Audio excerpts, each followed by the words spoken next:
Meus irmãos, que a gloriosa paz de nosso Senhor e Salvador Jesus Cristo esteja com você que nos assiste agora através deste ao vivo.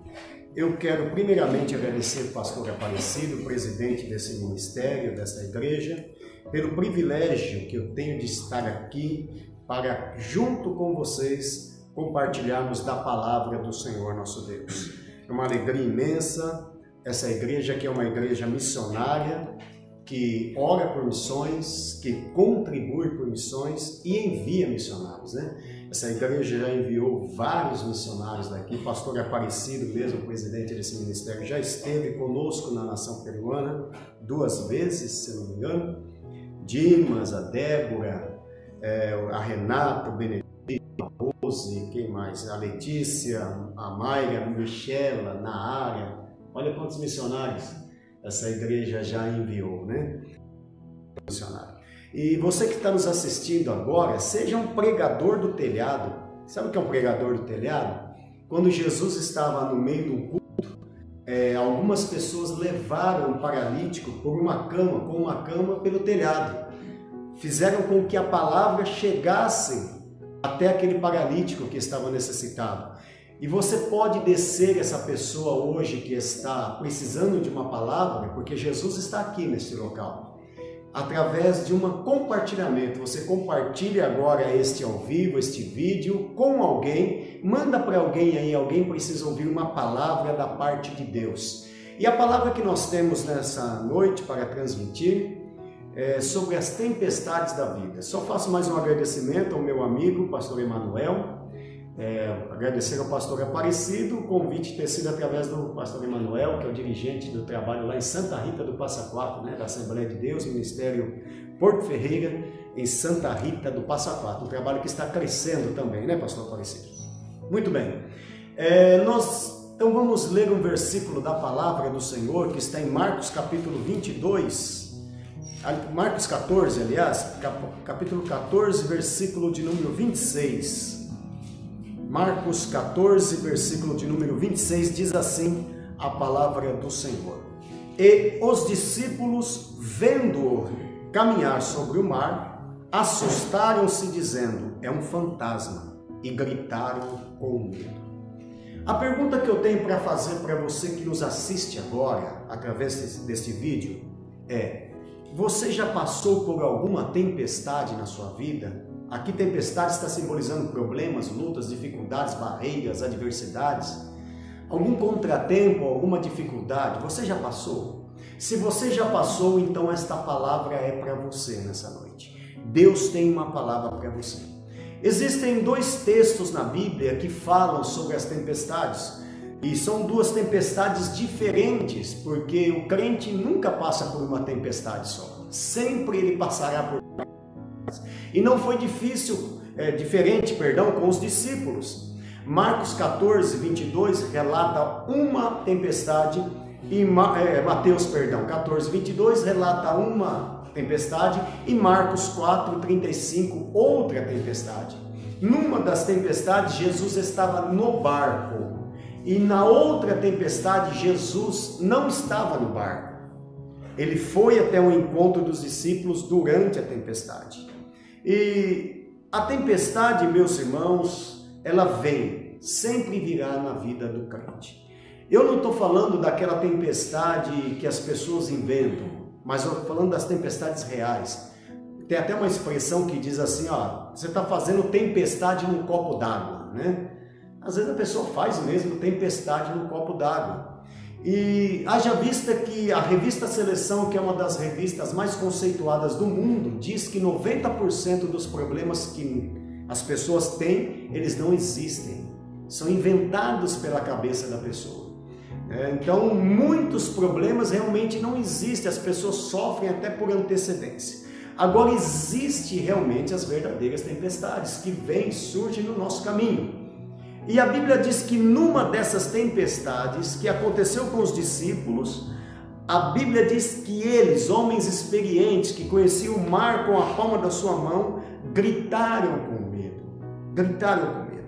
Nós vemos que o medo tem sido subjetivo na vida das pessoas. A primeira expressão do medo está em Gênesis, no capítulo 3, versículo 10, quando Deus diz para Adão: Adão, onde estás? E Adão havia se escondido de Deus por causa do pecado.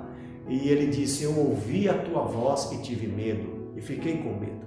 Ali surgiu a primeira expressão do medo. O medo é bom, em partes. Às vezes o medo ele é nosso companheiro, é nosso ajudador. Uma pessoa, por exemplo, que não tem medo, ele pega um carro a 120 por hora e faz uma curva acentuada e pode se matar. A pessoa sem medo, ele pula de uma altura de 4, 5, 10 metros, se ele não tiver medo, pode se matar. Mas o medo nos ajuda a controlar algumas situações da nossa vida. Agora, quando esse medo foge do controle, como é o caso dos discípulos, aí as coisas ficam difíceis. E o medo tem sido algo tão subjetivo, como eu disse, que a medicina, a ciência tem estudado o medo, né? E existem centenas de tipos de medo que as pessoas, de fobia que as pessoas têm. E uma das tipos, por exemplo, eu vou falar algumas aqui, só algumas, só para você ter uma noção, você que nos ouve agora.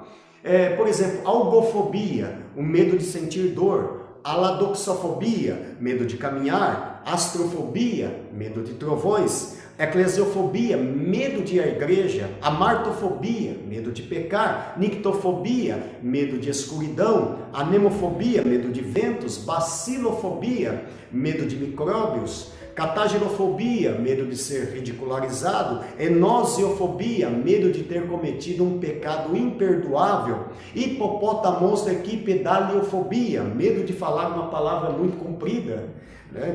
Pantofobia, medo de tudo. Ergofobia, medo de trabalhar. Penetrofobia, penterafobia, medo de sogras. A gente tem medo de sogras. Falacrofobia, medo de ficar careca. Anuptafobia, medo de ficar solteiro. Eu acho que agora vão inventar um pro coronavírus aí também, né? Algo já saiu pro coronavírus. Então, o medo tem sido algo subjetivo na vida do ser humano. E por que as pessoas ficam com medo? Um dos primeiros motivos é quando ela tem que passar por um fato desconhecido. Exemplo, quando ela é nova ainda e ela sabe que a velhice vai chegar, mas como ela nunca ficou velha, ela tem medo da velhice chegar. Por exemplo, medo da morte. Será que tem alguém que está nos ouvindo agora que tem medo da morte? Que está agora assistindo esse live e tem medo da morte? Eu, na verdade, sou uma pessoa que não tem medo da morte. Eu só não queria estar presente quando ela chegasse. A morte, ela vai bater a nossa porta e as pessoas têm medo da morte. Então, quando as coisas, quando a gente enfrenta fatos desconhecidos, as pessoas ficam com medo. E quando mais as pessoas ficam com medo? Quando elas não podem controlar a situação. Por exemplo, quando vem um problema financeiro, a conta de luz para pagar, de água, e ela está desempregada. O problema financeiro chega quando o médico diz: olha, você não tem mais de 3 meses de vida por causa da enfermidade. Quando um filho ele vereda pelas drogas e você não consegue controlar aquela situação, quando você sofre um problema no seu ministério ou algo parecido, quando você não consegue controlar a situação, o filho está com quase 40 graus de febre, você já levou no médico, já fez um monte de exames e o médico não consegue resolver o problema, então vem o medo.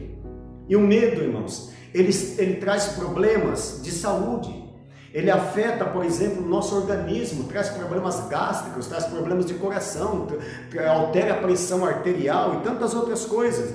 E aí tem que entrar pelo psiquiatra, pelo psicólogo, né? Vem os problemas emocionais. O medo, além de trazer problemas de saúde, ele também distorce a realidade das coisas. Quando uma pessoa está com medo, as coisas são distorcidas. Se ela passa por um lugar escuro, ela já acha que alguém está atrás dela, que está passando um vulto. Eu me lembro um dia que eu tive que trabalhar numa lavoura, eu era encarregado de um setor, e falaram para mim: ó, toma cuidado que aqui tem muita onça nessa meio dessa mata. E de repente eu escuto um barulhão de palha se mexendo, aquele barulho de palha, eu já imaginei uma onça enorme saindo lá de dentro, eu já até me encolhi, e quando eu olhei era um ratinho pequenininho, era só um rato. E o barulho, a situação distorceu a realidade das coisas por causa do medo. E o medo também, ele diminui a nossa fé. Quando a pessoa tem medo, ele passa a ter menos fé. Então, é isso que acontece. Mas se isso está acontecendo com você, a Bíblia tem mais de 300 vezes a palavra não temas. E uma das que eu mais gosto está em Isaías, no capítulo 41, versículo 10, que diz: não temas porque eu estou contigo, não te assombres porque eu sou com teu Deus, eu te esforço, eu te fortaleço, eu te ajudo, eu te sustento com a destra da minha justiça. Você não precisa ter medo. As tempestades virão, elas vão surgir, elas vão estar na nossa vida, vão estar no nosso caminho. Mas lembre-se que nas tempestades da vida, o Senhor estará com você. Hoje, irmãos, nós vivemos um dia de pessoas que vivem estressadas, doentes, pessoas, por exemplo, a depressão é um mal do século. E a gente tem que notar que estresse, o que é? É o excesso do passado. Depressão é o excesso do presente e ansiedade é o excesso do futuro. A pessoa sofrendo pelo passado, presente e pelo futuro esquece que Jesus está dentro do barco no meio das tempestades da vida. E aqueles discípulos estavam passando por aquela tempestade, por aquela dificuldade. Eu já estive lá no Mar da Galileia. O Mar da Galileia, ele fica a 200 metros abaixo do nível do mar. A temperatura chega de 35, 40 até 38 graus.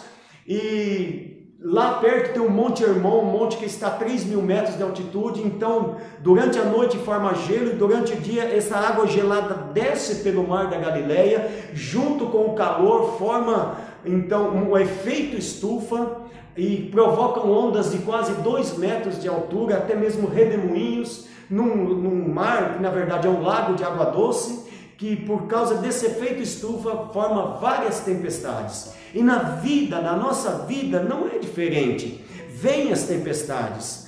E o interessante é que as tempestades muitas vezes são inesperadas. A gente não espera que vai passar. É um acidente, uma enfermidade, uma crise, um desemprego que surge na nossa vida repentinamente.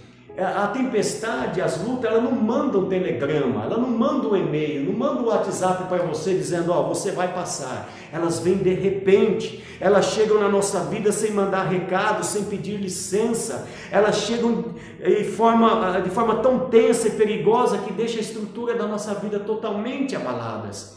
Por exemplo, às vezes é um casamento que você construiu há mais de 25, 30 anos, né? E se desfaz com a tempestade da infidelidade conjugal. Um sonho que você tem na alma com tanta dedicação e esse sonho acaba se transformando em um pesadelo. Às vezes é uma doença incurável que de repente abala toda a estrutura da sua família. Às vezes é um acidente trágico que ceifa a vida de um ente querido seu. Às vezes é um divórcio traumático que deixa o cônjuge ferido, os filhos amargurados. Às vezes é uma profunda depressão que você está passando e você já não confia mais em ninguém. É uma amizade que foi destruída pelo cimento dos anos que naufraga na tempestade da traição.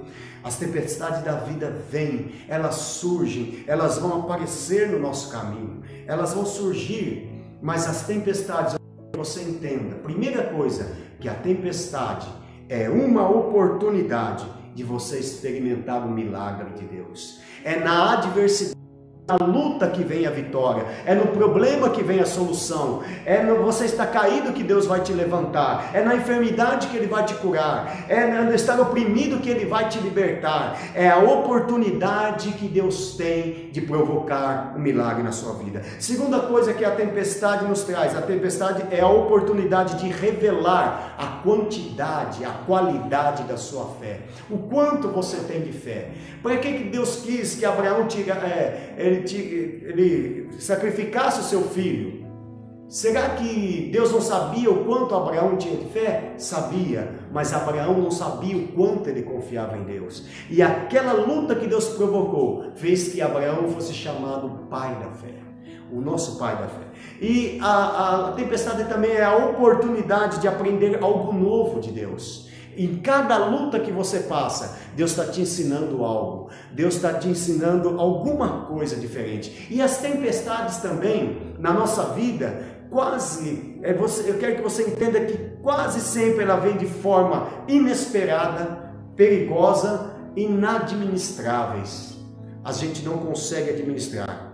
Mas eu quero te dizer, por mais difícil que seja a tempestade, por mais forte que seja a tempestade, a chuva forte, ela faz crescer, ela faz nascer, brotar algo novo. A tempestade vem para que o novo nasça, para que frutifique e te faça crescer. Ei, essa tempestade não vai te matar. Essa tempestade está te fazendo crescer. Essa tempestade vai fazer você frutificar. Essa tempestade vai fazer você dar frutos e frutos com abundância. A tempestade também, na nossa vida, evidencia as nossas fraquezas, o quanto somos fracos e o quanto nós somos dependentes de Deus. Sabe, o ser humano só consegue reconhecer a grandeza de Deus quando ele consegue enxergar que ele não é nada. É numa cama de hospital que a pessoa se sente pequeno e consegue enxergar que Deus é grande. E assim por diante, é diante de uma luta, de uma adversidade que ele não tem forças. Foi ali, naquele momento das tempestades no meio do mar, que os discípulos se viram impotentes, que eles viram que Jesus era maior do que eles, que Jesus não era só o filho do seu José, o filho da Dona Maria, mas que ele era o Filho de Deus. E a tempestade nos revela quem é Deus. Ela vai mostrar que você tem um Deus. Vai mostrar que, entenda que Deus pode acalmar tanto a tempestade, ele pode segurar a mão do marinheiro. Nada impede, irmãos, de Deus agir no meio da tempestade. Então, os discípulos estavam no meio da tempestade, no meio do mar. Nós estamos chegando quase no meio do ano. E quem sabe você olha para os lados, para lá e para cá e não vê uma saída. Estamos quase chegando no meio do ano e você pensa: o que vai ser? O que vai ser de mim? O que vai ser da minha família? O que vai ser do meu emprego, da minha profissão? O que vai ser da minha casa, do meu ministério? Você pode estar no meio da tempestade, mas Deus está com você no meio da tempestade. Não é hora de olhar para trás e nem olhar para frente, mas olhar para agora e saber que Deus está com você e sempre vai estar. No meio daquela tempestade que os discípulos estavam passando, foram feitas 3 perguntas. A primeira pergunta é: Mestre, não te importa que pereçamos? E assim a gente fala muitas vezes. Nós passamos por problemas e falamos assim: por que eu estou passando isso? Parece que Deus não está vendo o que eu estou passando. Parece que Deus não se importa comigo. Os discípulos disseram: Mestre, não te importa? O Senhor não liga porque está acontecendo conosco? Deixa eu te dizer, Deus está vendo sim. Deus sabe o que você está passando. Deus sabe a sua situação. Você não está sozinho, mas tem a hora certa de Deus trabalhar. Tem a hora certa dele fazer o milagre e acalmar a tempestade. E a segunda pergunta é a que Jesus fez: por que sois tímidos? Por que não tendes fé? E a terceira é: quem é este que até o vento e o mar lhe obedece? Sabe, meus irmãos, aqueles discípulos tinham uma profissão, uma prática. Desde pequeno conheciam o mar. Pedro, Tiago, João. Eles conheciam o mar como a palma da sua mão. Mas, contudo, irmãos, diante de toda a experiência que eles tinham, ficaram com medo da tempestade. Sabe, deixa eu te dizer uma coisa, você que está nos ouvindo agora. Guarde isso que eu vou dizer. Você pode até saber como fazer diversas coisas na sua vida. Você pode até saber desenvolver um sermão do começo ao fim. Você pode até ser líder de um departamento da igreja, departamento de jovens, adolescentes, coral, irmãs. Você pode até dar aula da escola bíblica, saber escrever estudos bíblicos, E mesmo assim, sem Jesus não adianta de nada. Sem Jesus, se Jesus não estiver no teu barco, ele vai afundar do mesmo jeito. Você pode conhecer o grego, o hebraico, o aramaico, pode conhecer do Gênesis ao Apocalipse, pode saber o tamanho da montanha, a largura da muralha, quantos metros tinha de Jerusalém para Jericó, mas isso não vai resolver nada se você conhecer o Deus da Bíblia, mas não tiver intimidade com o Deus da Bíblia. Não basta conhecer, você precisa ter intimidade com Ele, Ele tem que ser seu amigo. Não adianta só conhecer o Salmo do pastor, nós temos que conhecer o pastor dos Salmos. Não adianta só conhecer o Deus da Bíblia, a Bíblia de Deus, mas o Deus da Bíblia, Ele precisa ser seu amigo. Ele precisa, tem muita gente hoje, irmãos, fazendo serviço na casa de Deus, trabalhando, mas isso não é o suficiente só trabalhar, você precisa ter intimidade com Deus, ser amigo de Deus, ser conhecido nos céus, ser uma pessoa íntima de Deus. Sabe, irmãos, pessoas estão se cansando hoje, estão trabalhando tanto